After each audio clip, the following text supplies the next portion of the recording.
Pada kesempatan kali ini saya akan membongkar blok silindernya. Kemarin udah dipasang ring piston baru, cuman ini mau saya boring, saya OB. Soalnya silindernya udah habis ya, jadi udah terkikis sampai ke aluminiumnya. Jadi mau saya OB aja. Kemarin juga sudah sharing-sharing di grupnya Ninja Trail. Banyak sekali masukan dari teman-teman dan para senior yang udah berpengalaman. Jadi ada yang bilang kalau di OB itu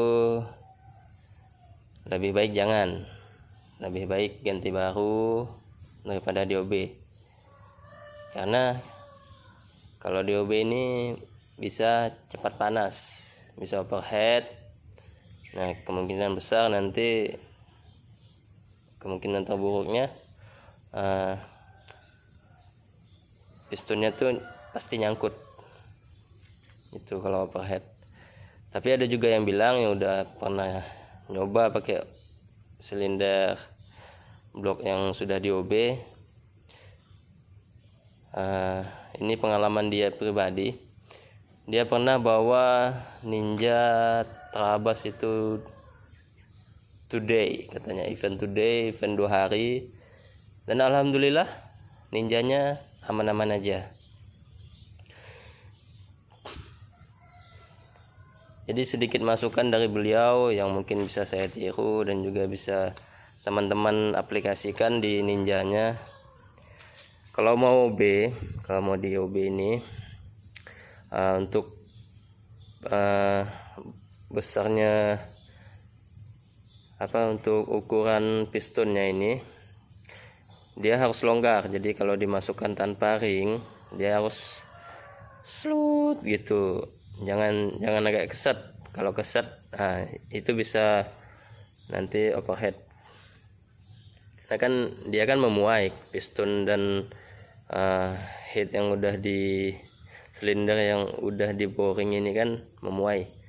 Nah, jadi pemuaian itu jangan sampai nanti menjepit si ring seher ini. Nah, makanya dibikin agak longgar.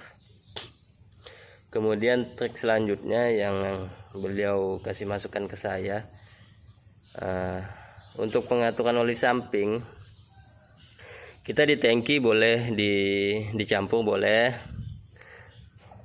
tapi untuk pompa oli sampingnya juga harus tetap berfungsi dengan normal. Karena apa? Jadi ini pengalaman beliau ya, saya ceritakan pengalaman beliau. Beliau bilang bahwa kalau yang di oli samping, kalau yang dicampuran di tangki itu untuk melumasi piston seher bagian atas. Oke. Nah, sedangkan yang di pompa oli samping itu untuk pelumasan piston seher di bagian bawahnya. Itu sih masukan dari beliau, mungkin bisa masuk akal juga, bisa untuk diaplikasikan, silahkan dicoba. Nah, jadi beliau mengakalinya biar tidak overheat. Beliau memasang setelan untuk besar kecilnya pengeluaran oli samping itu dipasang di stang. Jadi di stang ini ada setelan dari punya sepeda itu. Nah, itu bisa di setel kalau mau boros, mau basah, mau kering. Nah, itu setelannya bisa di sini. Jadi menyesuaikan kondisi.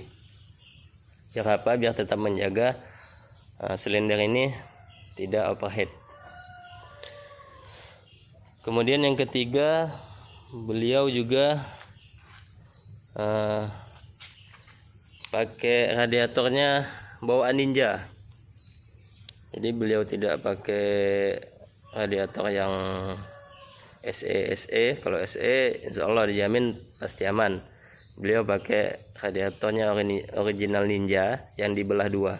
Jadi di sebelah sini satu, sebelah sana satu. Sedangkan saya ini pakai radiatornya Jupiter MX yang dipasang kipas. Nah, Untuk masalah aman enggaknya saya juga belum nyoba, tapi saya udah minta masukan dari teman-teman di grup Ninja Trail. Banyak juga yang ngasih masukan, ada yang bilang insya Allah aman om.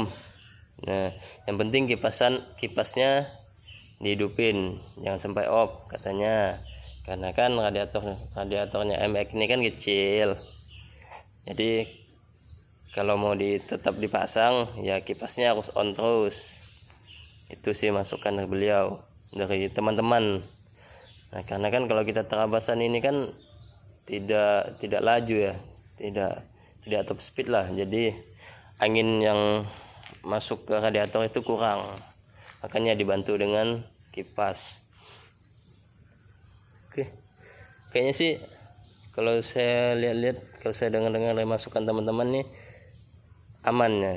Jadi ini membuat saya semangat lagi untuk melanjutkan Ninja ini. Jujur ini kemarin saya udah agak patah semangat ya, karena kok banyak kali ini masalahnya. Udahlah budgetnya kurang kan, kita kan minim budget. Nah, jadi dengan masukan dari teman-teman di grup ini membuat saya jujur lebih semangat lagi untuk membangun ini. Jadi nanti akan saya coba kalau udah jadi radiatornya udah terpasang, blok silindernya juga udah di boring, pengapiannya juga sudah hidup dan sudah bisa digas. Nah, nanti akan saya review lagi. Saya akan sharing ke teman-teman pengalaman saya kalau saya udah memakai ini gimana, terabas jauh untuk trek-trekan dan lainnya. Kalau memang aman, nah bisa buat jadi referensi teman-teman yang bikin Ninja.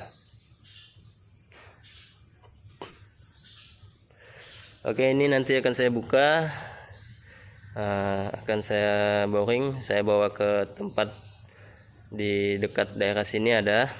Nah, kalau memang ada kesempatan nanti proses boringnya juga akan saya videokan kalau memang diizinkan dari pihak sononya.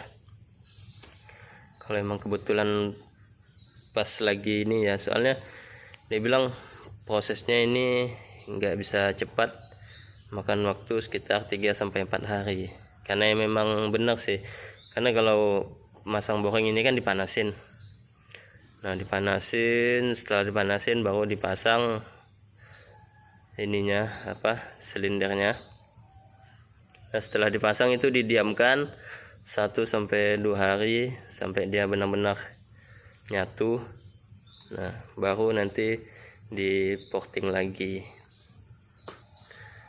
Jadi buat teman-teman yang belum subscribe, mohon untuk di subscribe dulu sebagai support buat saya agar kita bisa sharing-sharing mengenai seputar motor ini.